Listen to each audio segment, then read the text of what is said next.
ಸುಮ್ಮನೆ ಏ ಕರೀರಿ ಅವ್ರನ್ನ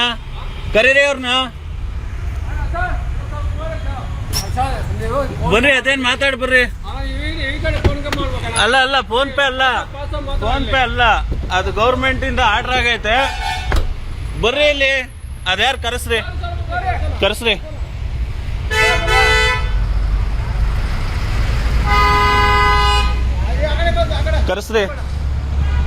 ಆಯ್ತು, ಅದ್ಯಾರನ್ನ ಕರೆಸ್ರಿ. ಗೌರ್ಮೆಂಟ್ ಇಂದ ಆರ್ಡರ್ ಆಗಿಲ್ವೇನ್ರಿ ಇದು ತಗೊಂಬಾರ್ದು ಅಂತ? ಹೈಕೋರ್ಟ್ ಇಂದ ಆರ್ಡರ್ ಆಗಿದೆಯಾ ಇಲ್ವಾ? ಇಲ್ಲ ಸರ್, ಆಗಿಲ್ದಲೇ ಕುಮಾರಸ್ವಾಮಿ ಜಗಳ ಮಾಡ್ತಾ ಇದಾರಾ? ಟೋಲ್ ಕಟ್ಬೇಡಿ ಅಂತ ಆಗಿಲ್ಲ, ನಿಮ್ಮ ಹತ್ರ ಇದ್ರೆ ಆರ್ಡರ್. ಟೋಲ್ ಕಟ್ಬೇಡಿ ಅಂತ ಅಲ್ಲ, ದುಡ್ಡು ತಗೊಂಬಾರ್ದು ಅಂತ ಹೈಕೋರ್ಟ್ ಇಂದ ಆರ್ಡರ್ ಆಗಿಲ್ಲ ಸರ್. ಹೈಕೋರ್ಟ್ ಆರ್ಡರ್ ತೋರಿಸಿ ಸರ್. ಹೈಕೋರ್ಟ್ ಆರ್ಡರ್ ಅಲ್ಲ, ಕುಮಾರಸ್ವಾಮಿ ಏನಕ್ಕೆ ಮತ್ತೆ ಇದು ಮಾಡಿದ್ರು? ಕುಮಾರಸ್ವಾಮಿ ಹೇಳಿದಕ್ಕೆ ಆಗೋದಿಲ್ಲ ಸರ್, ಹೈಕೋರ್ಟ್ ಇಂದ ಆದೇಶ ಆಗಬೇಕು. ಕುಮಾರಸ್ವಾಮಿ ಹೇಳಿದ್ದಕ್ಕಂದ್ರೆ ಹೈಕೋರ್ಟ್ ಇಂದ ಆಗಿರೋದಕ್ಕೆ ತಾನೇ ಕುಮಾರಸ್ವಾಮಿ ಹೇಳ್ತಿರೋದು. ಅಲ್ಲಂದ್ರೆ ನಾನು 112 ಕಾಲ್ ಮಾಡಿ ಪೊಲೀಸ್ ಕರ್ಸ್ಬೇಕು. ಕರ್ಸಿ, ತೊಂದರೆ ಇಲ್ಲ, ಕರ್ಸಿ.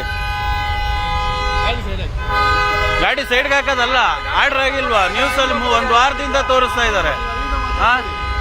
ಆಯ್ತು, ಈಗೇನು ದುಡ್ಡು ಬಿಡಲ್ವಾ? ಕಟ್ರಿ, ತಾಳ್ರಿ, ದುಡ್ಡು ತಾಳ್ರಿ. ಕುಮಾರಸ್ವಾಮಿ ಹತ್ರ ಅಲ್ಲ, ಎಲ್ಲಿ ತೋರಿಸ್ಬೇಕಲ್ಲಿ ತೋರಿಸ್ತೀವಿ, ಸರಿನಾ? ಹೇಳಿ, ಅದನ್ನ ಆರ್ಡರ್ ಆಗಿಲ್ವಾ? ಕಟ್ಟಿಸ್ಕೊಂತೀರ ಈಗ? ಅಲ್ಲ, ಈಗ ಕಟ್ಟಿಸ್ಕೊಂತೀರ ಅಲ್ವಾ? ಕೊಡಿ, ಆಯ್ತು, ಬನ್ನಿ.